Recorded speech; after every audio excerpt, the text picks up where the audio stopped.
মই ভাবো সুখ আৰু দুখৰ মাজত আছে এক এনাজৰী, যিডাল ছিগি গলে হৃদয়ত বয় বিষাদৰ নদী।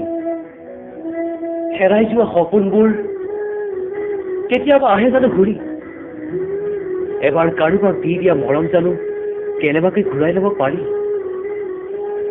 মই জানো তুমি নাহা কেতিয়াও মোৰ জীৱন লৈ উঠি, কিন্তু হৃদয়ে যে নামানে, চাগে হৃদয়খনেই তোমাক এতিয়াও ভাল পাই বুকু ভৰি।